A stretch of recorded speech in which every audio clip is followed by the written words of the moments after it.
नमस्कार, आप देख रहे हैं भारत 24। साथ में आपके शिखा ठाकुर। बुलेटिन की शुरुआत एक बड़ी जानकारी के साथ। रूस यूक्रेन युद्ध और वैश्विक चुनौतियों के बीच G20 बैठक में आम सहमति बनाने में भारत ने बड़ी कामयाबी हासिल की है।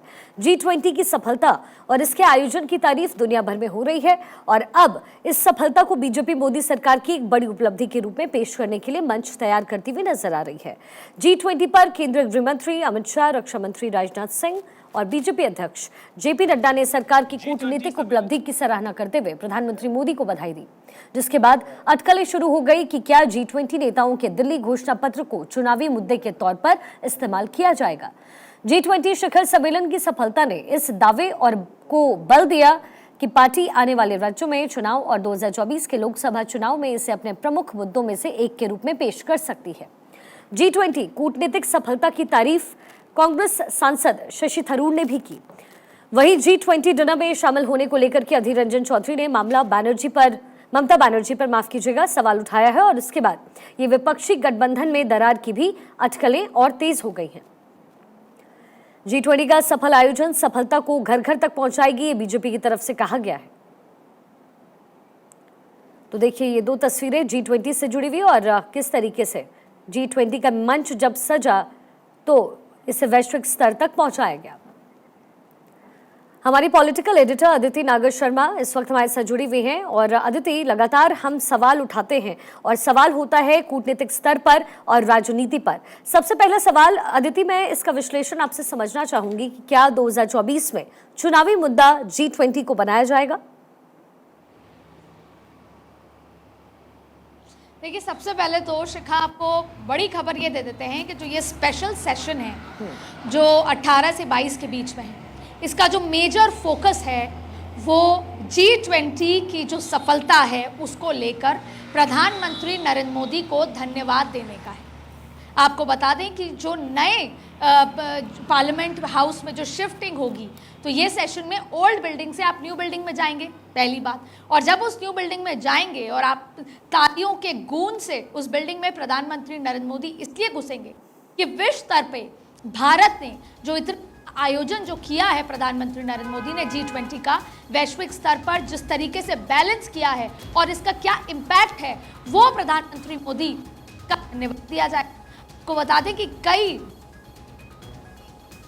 जो इसमें इन्वॉल्व हैं वो अपना एक्सपीरियंस साझा करेंगे और उसके बाद प्रधानमंत्री नरेंद्र मोदी जो हैं वो खुद उसमें उनका भाषण होगा।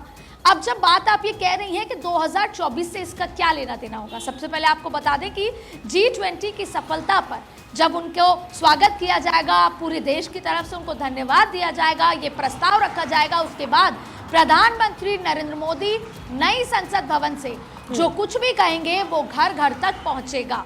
अब सवाल ये उठता है कि आप या कोई भी ये सोचेगा कि G20 सम्मेलन है, आम आदमी को इससे क्या मतलब है। जो ये मुद्दा है कि नेशनलिस्ट मुद्दा है। जब सर्जिकल स्ट्राइक हुई थी वो एक राष्ट्रवाद का मुद्दा था, हमारे ऊपर अटैक हुआ, हमने अटैक किया, लेकिन उसको घर घर तक ले जाया गया क्योंकि वो प्राइड से जुड़ा मुद्दा। G20 भी देश के हर एक व्यक्ति के प्राइड से जुड़ा मुद्दा है, उस कॉन्फिडेंस और उस आत्मविश्वास और उस प्राइड जो प्राउड मोमेंट उससे भी जुड़ा मुद्दा है। इसलिए G20 भी जब सांसद हैं, मंत्री हैं, घर घर तक पहुंचेंगे, सम्मेलन करेंगे, बातचीत करेंगे, तो हर बार 2024 के चुनाव तक G20 का जिक्र होगा और ये बताया जाएगा कि केवल प्रधानमंत्री नरेंद्र मोदी हैं जो इतना बड़ा सम्मेलन कर सके और इस वैश्विक स्तर पर कहां पर पहुंची। तो ये नेशनल सबसे बड़ी बात है कि इसके अलावा एक कमेटी भी बनाई जा सकती है जिसमें जितने भी मंत्री हैं, नेता हैं, उनको जो जिम्मेदारी दी जाएगी लोकसभा चुनाव के लिहाज से, वहां पर ये KRA में होगा कि आप 20 को लेकर घर घर तक बातचीत करनी है और खास तौर पे जो प्रबुद्ध जन है, जो एलीट है हर समाज के, उनसे G20 की सफलता पर चर्चा करनी है, जिससे वो लोग अपने समाज में जाकर लोगों को बता सके कि आज भारत कहां पर पहुंच चुका है। और एक और बड़ा सवाल इससे ये भी निकलता है अदिति कि क्या पीएम मोदी के सफल नेतृत्व को बीजेपी जनता तक पहुंचाएगी और अगर हाँ तो फिर किस तरीके से? जैसा मैंने शिखा कि सबसे पहले तो जब भी प्रधानमंत्री कुछ बोलते हैं वो पीछे धीरे धीरे तरीके से सदन से बोलते हैं, उनका कोई भाषण होता है। जब ये स्पेशल सेशन होगा, प्रधानमंत्री नरेंद्र मोदी का भाषण होगा और उस भाषण में वो किस तरीके से उन्होंने क्या महसूस किया, चाहे कितना गौरवान्वित महसूस किया, कितना प्राइड मोमेंट था 140 करोड़ लोगों के लिए, तो जाहिर तौर पे 140 करोड़ लोगों के लिए तो जाहिर तौर पे उनकी बातों का जो एक साइकोलॉजिकल इम्पैक्ट है वो लोगों तक पहुंचता है। और वो शिखा हमारे माध्यम से, क्योंकि मीडिया एक बहुत बड़ा रोल प्ले करती है देश में क्या हो रहा है उस तरीके से। दूसरी बड़ी बात है कि कई सारे, जैसा मैंने बोला कि कमेटी भी बनाई जाएगी, कई सारे सांसदों को, मंत्रियों को जब वो चुनाव प्रचार से लेकर अपने अपने लोग पहुंचेंगे, क्योंकि काफी एम्फेसिस होता है कि आप तो योजनाओं पर बात करें, सरकार की सफल आयोजन के बाद भारत जो है इस वर्ल्ड ऑर्डर में कहां पहुंच चुका है, जहां कोई भी नाराज होकर नहीं गया। और पहली बार की कंसेंसस बनाना इतना बड़ा मुद्दा और पहली बार की कंसेंसस बनाना इतना बड़ा मुद्दा क्यों था, और इसीलिए मैं कह रही हूं कि प्रबुद्ध जनों को बताया जाएगा, जिससे वो अपने समाज के लोगों को बता सकें कि आप वो भारतीय हैं जो विश्व पटल पर चमक रहे हैं, आप उस भारत के रहने वाले हैं जो विश्व पटल पे। ठीक है अदिति, मैं आपके पास वापस आऊंगी अदिति, लेकिन उससे पहले G20 को लेकर के अनुराग ठाकुर ने क्या कुछ कहा है आपको पहले सुनवाते हैं।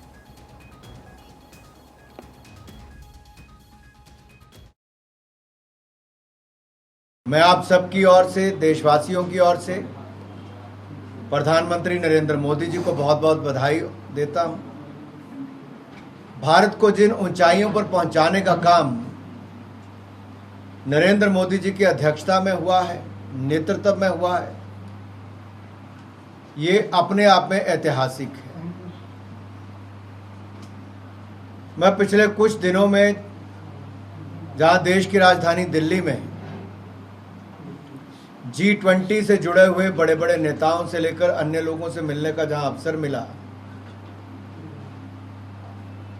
सबका ये मानना था ये नए भारत की बुलंद तस्वीर है। तो नए भारत की नई तस्वीर, नए भारत की बुलंद तस्वीर है ये, और इसे बनाया जा रहा है, ये कहना है अनुराग ठाकुर का। मेरे साथ अदिति नागर शर्मा लगातार जुड़ी हुई हैं। अदिति, देखिए एक रणनीति बनाने की तैयारी बीजेपी की तरफ से हो रही है। मेरा अगला सवाल आपसे यही है, और इनसाइड स्टोरी भी कहीं ना कहीं मैं जानना चाहती हूँ। बड़ा सवाल है कि क्या बीजेपी G20 की कामयाबी को घर घर तक पहुंचाने की रणनीति अभी से बना रही है? देखिए बिल्कुल, ये एग्जाम्पल ही बहुत ज़बरदस्त है जब खुद अनुराग ठाकुर लगातार ये बात कह रहे हैं कि कितना सफल आयोजन हुआ, उससे हम कहाँ पहुँच गए, क्या स्थिति है, तमाम चीज़ें। तो शिखा आप खुद समझ सकती हैं कि रणनीति अभी से बन चुकी है। 2024 तक बार बार G20 को लेकर जिक्र किया जाएगा, बताया जाएगा कि इससे क्या कुछ इम्पैक्ट भारत में हुआ है, भारत कहाँ पर पहुँच गया है, और उसकी रणनीति सबसे पहले जिसकी शुरुआत होगी, जो स्पेशल सेशन होगा, उसमें प्रधानमंत्री नरेंद्र मोदी को धन्यवाद दिया जाएगा। और उसके बाद तमाम मंत्री अपना अपना एक्सपीरियंस शेयर करेंगे, वो क्या महसूस कर रहे हैं, क्योंकि उन्होंने मुलाकात करी, पीयूष गोयल ने जो बाइडेन से मुलाकात करी, पीयूष गोयल ने सुनक से मुलाकात करी, स्मृति ईरानी ने बांग्लादेश की पीएम से मुलाकात करी। सब अपना अपना एक्सपीरियंस शेयर करते हुए वो क्या महसूस कर रहे हैं और 140 करोड़ लोगों को क्या महसूस करना है। और फिर जब यही लोग अपने अपने ज़मीन पर पहुंचेंगे अपने नेताओं के बीच में, तो बार बार G20 का जिक्र करके लोगों को ये बताया जाएगा। और इसका एक बड़ा एग्जाम्पल ये है कि अभी से ही प्रचार प्रसार, दैनिक भास्कर ले लीजिए, पत्रिका ले लीजिए, तमाम बड़े एडवर्टाइजमेंट चाहे सोशल मीडिया प्लेटफॉर्म पर G20 की सफलता को लेकर लगातार प्रधानमंत्री मोदी के चेहरे के साथ बताया जा रहा है कि ये G20 से भारत एक और पायदान वर्ल्ड ऑर्डर में ऊपर चढ़ चुका है। विपक्ष एकजुट हो रहा है अदिति इंडिया के जरिए, लेकिन G20 पर क्या इंडिया गठबंधन में किसी तरह का बंटवारा, इसको लेकर कोई जानकारी? देखिए बयानबाजी आई है, लेकिन उसको समझने की जरूरत है। G20 को लेकर इंडिया की कोई लाइन नहीं थी, ना किसी कोई पॉलिटिकल पार्टी की लाइन थी कि आपको उसमें शामिल नहीं होना। अशोक गहलोत नहीं आए, उनका कोई काम है, और जाहिर तौर पे कांग्रेस के जो हिमाचल के सीएम है वो पहुंचे थे। भूपेश बघेल ने ये टेक्निकल रीजन दिया कि जो उनका विमान है वो उतर नहीं सकता, क्योंकि केवल राजकीय विमान उतर सकते हैं, तो वो नहीं आए। लेकिन कोई गाइडलाइन नहीं थी कि आपको नहीं जाना। लेकिन अब लड़ाई कहाँ हुई, इसको समझने की जरूरत है। पहला ये समझने की जरूरत है कि इंडिया जो गठबंधन है वो राष्ट्रीय स्तर पर है, ना कि रीजनल स्तर पे। वो ये कहा गया है अभी मुंबई की बैठक में भी कि हम राष्ट्रीय स्तर पर साथ चुनाव लड़ेंगे और जहां तक संभव होगा एक दूसरे का सहयोग करेंगे। ये रीजनल लेवल के लिए, विधानसभा चुनाव के लिए कहा गया है। तो वैसे ही राष्ट्रीय स्तर पे जैसे कांग्रेस ने भी बॉयकॉट नहीं किया, हिमाचल के सीएम सुक्खू गए, प्रधानमंत्री मोदी ने कस के उनको गले लगा रखा था, लेकिन वहीं जो बयान आया ममता बनर्जी के खिलाफ कांग्रेस के लोकसभा के लीडर ऑफ अपोजिशन का, वो बयान एक लीडर ऑफ अपोजिशन या इंडिया के सदस्य का नहीं था। वो बयान टीएमसी के खिलाफ बंगाल में कांग्रेस पार्टी के पीसीसी चीफ का था।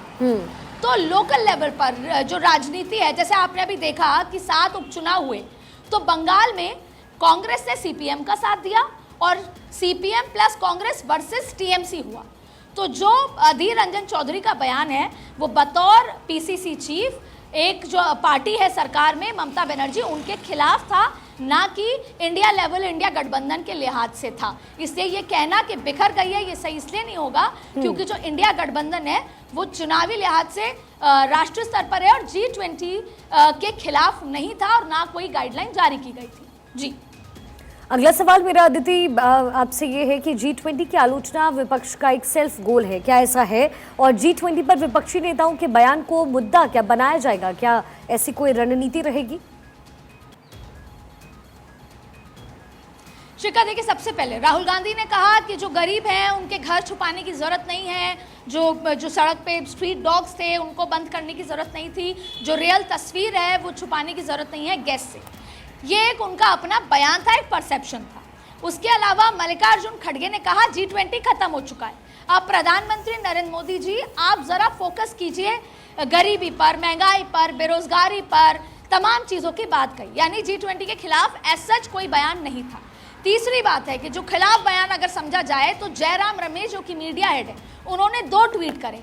एक ट्वीट करा 78 पैराग्राफ 78, जिसमें ये लिखा गया है कि यूनिटी की बात कही गई है, सारे रिलीजन के सम्मान की बात कही गई है, ये तमाम बातें की गई हैं। तो उन्होंने कहा कि प्रधानमंत्री जो बोलते हैं वो करते अपने देश में नहीं है। ग्लोबल लेवल पे वो यूनिटी की और पीस की बात कर रहे हैं, रिलीजन डाइवर्सिटी के सम्मान की बात कर रहे हैं, लेकिन ऐसा है नहीं। और इसके साथ साथ उन्होंने इसी तरह की टिप्पणी एक और अपने ट्वीट में करी। अब कांग्रेस का स्टैंड ये है कि हमने G20 के खिलाफ कुछ नहीं कहा है, लेकिन प्रधानमंत्री मोदी के आचरण को लेकर कहा है। वहीं बीजेपी, खुद प्रधानमंत्री नरेंद्र मोदी ने G20 के माध्यम से ये स्थापित कर दिया है कि वर्ल्ड ऑर्डर में या फिर पूरे विश्व को प्रधानमंत्री मोदी ने पीस और यूनिटी के संदेश के साथ वापस भेजा है, जो आसान नहीं था।